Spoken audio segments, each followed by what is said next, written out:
सकाळ सकाळ शुभ सकाळ.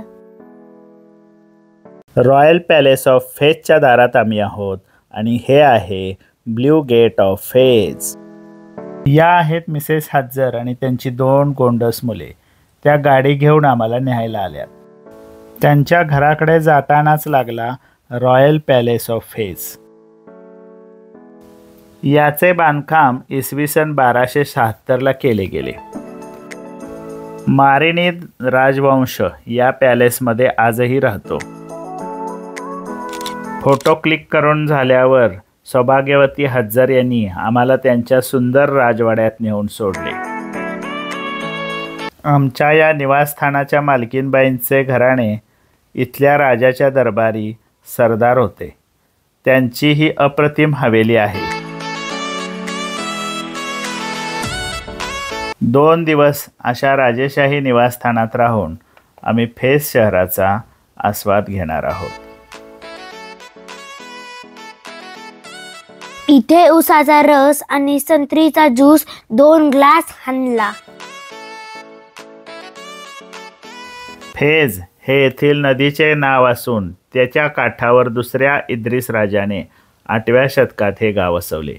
फेज जगातील सर्वात जास्त गल्ल्याबोळे असणारे शहर आहे. पप्पा, ही मोरपंखी रंगाची कमान बघा. हे फेज शहरातील जगप्रसिद्ध ब्ल्यू गेट आहे.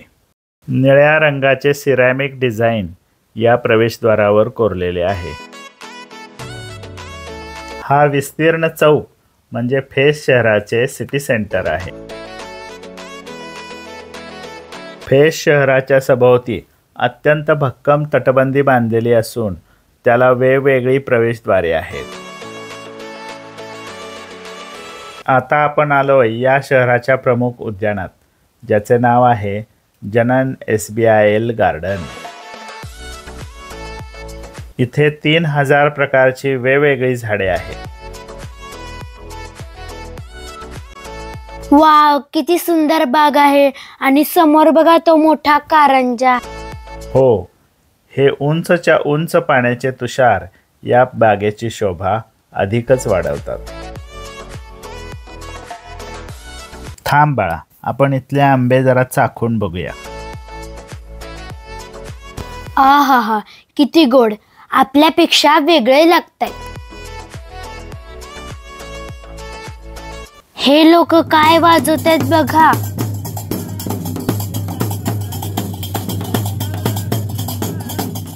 इथे सुमारे 2000 गल्लीबोळे आहेत. त्यामुळे गुगल मॅपचा इथे काडीचा उपयोग होत नाही. आता आम्ही आलोय बू इनानिया मदरसा बघायला. हे इसवी सन 1350 साली बांधलेले धर्मशिक्षणाचे केंद्र आहे. इथे आज देखील शेकडो विद्यार्थी इस्लाम धर्माचे शिक्षण घेतात. अरेबिक स्टाईलची कलाकुसर व सुंदर नक्षीदार कमानी यांनी या मदरशाचे अंतर्भाग सुशोभित केलेले आहेत.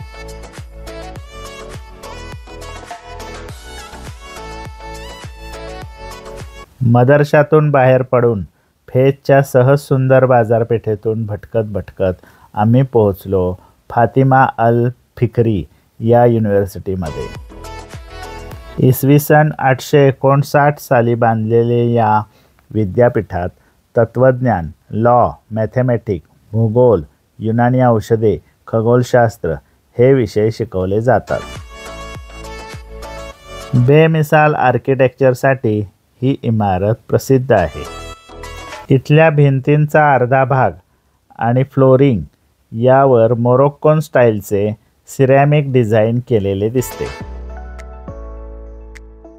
अगदी मधोमध असणारे हे सनरूफ आपल्याला खिद्रापूरच्या कोपेश्वर मंदिरातील स्वर्गमंडपाची आठवण करून देते.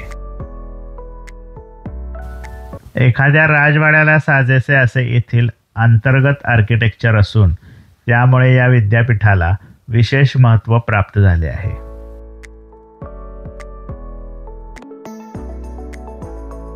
विद्यापीठाच्या या भागात विद्यार्थ्यांना राहण्याची देखील खास सोय केलेली दिसते. इथून बाहेर पडून आम्ही थेट पोचलोय टॅन्नॅरिस अर्थात कातडे कमावण्याच्या जागेला. मार्केस शहरापेक्षा इथली जागा थोडीशी नेटकी आहे. एका दुकानदाराच्या 3ऱ्या मजल्यावरून पाहायला जायला 20 दिराम मोजले. नाक मुठीत धरून कसे बसे टॅन्नॅरिसचे ओझरते दर्शन घेतले. तिथून बाहेर पडताना या कमावलेल्या कातड्याचे अनेक सोव्हिनियर्स पाहिले. एक कातडी बेल्ट आम्ही विकत पण घेतला. आता सनसेट पाहायला आमच्या टेरेसवरती आलोय. एका विलक्षण वेगळ्या शहरात एका विलक्षण संस्कृतीचा अनुभव घ्यायला आम्ही इथे आलो होतो. रोजप्रमाणेच या लोकांचे या कंजेस्टेड अरुंद गल्ल्यातील आयुष्य असेच प्रवाहित राहणार आहे. आम्ही मात्र उद्या एका नवीन शहरामध्ये जातोय, अशीच जगावेगळी संस्कृती अनुभवायला. मोरोक्कोमधील ब्ल्यू सिटी अर्थात चेपचार्न शहरात. तरी मित्रांनो, असेच कनेक्टेड राहा आणि नवीन नवीन जगाची ओळख करण्यासाठी आमच्या या चॅनेलला सबस्क्राईब करा. आणि हो, लाईक करून बेल आयकॉनचं बटन दाबायला विसरू नका. Bye bye.